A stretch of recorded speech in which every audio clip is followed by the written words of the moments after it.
সড়ক পরিবহনের প্রতারণায় প্রতিনিয়ত ভোগান্তিতে পড়ছে রাজধানী থেকে ঢাকা চন্দ্রার মধ্যে চলাচলকারী যাত্রীরা। এই রুটে সাভার পরিবহন, মৌমিতা, ওয়েলকাম, রাজধানী ইতিহাস ও ঠিকানা ব্যানারের ৬টি পরিবহনের কয়েকশো বাস চলে দিবারাত্রি। বাসগুলোর সামনে পিছনে বড় বড় করে লেখা আছে ঢাকা টু চন্দ্রা, সাভার, নবীনগর, বাইপেল, জিরানী। আর এই লেখা দেখে চন্দ্রার যাত্রীরা বাসগুলোতে উঠে প্রতারিত হচ্ছেন প্রতিনিয়তই। যাত্রী নামাই দেয়, এরা হচ্ছে যে বলে যে এরা পর্যন্ত চান্দ্রা পর্যন্ত যাওয়ার কথা, কিন্তু এরা আনফরচুনেটলি মাঝখানে এরকমই করে আর কি। 20 মাইলের গাড়ি তুলছিলাম, ও নামাই দিছে, দিয়ে এর মধ্যে উঠাইছে। ওরা বললো যে এখানে নাকি আর পিছের পাশে যাইতে বললো আর কি।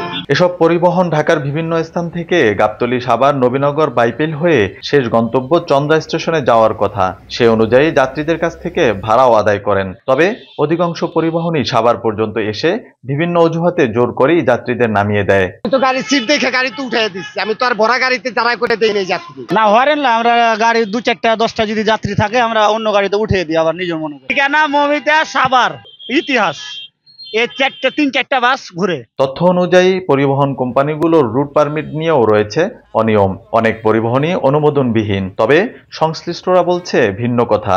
কিছু কিছু গাড়ি আমাদের অনুপস্থিত, আমরা সবসময় রাস্তা থাকি না, ফাঁকি দিয়ে চোখের ফাঁকি দেখো আমি চালাবো না, বন্ধ রাখবো, এই কথা ওই জায়গাটা পার হইয়া সামনে গিয়ে আবার যায়। আমাদের ড্রাইভার স্টাফের কারণে আমরা ইনকামও ঠিক মতো পাচ্ছি না। গাড়ি রাত্রি একটু কম উঠলেই ওরা গাড়িগুলা ঘুরেই দেয়। প্রকাশ্যে এমন অনিয়ম হলেও অদৃশ্য কারণে নিশ্চুপ হাইওয়ে পুলিশ। দৃশ্যমান পদক্ষেপ নেই ট্রাফিক পুলিশেরও। এই বিষয়ে আমরা আরো বেশি জোরালো পদক্ষেপ নেব, মামলার সংখ্যাও বাড়িয়ে দিব এবং এর সাথে যারা সম্পৃক্ত চালক, ড্রাইভার যারাই আছে এদের বিরুদ্ধে আরো আইনি ব্যবস্থা আরো জোরালো হবে। আমরা কোনো অভিযোগ পাই না এখন পর্যন্ত, আর অভিযোগ পেলে অবশ্যই আমরা এর বিরুদ্ধে ব্যবস্থা নিব। ঢাকা চন্দ্রা মহাসড়কের এই রুটের বাসগুলোর কারণে চরম ভোগান্তিতে পড়ছে সাধারণ যাত্রীরা।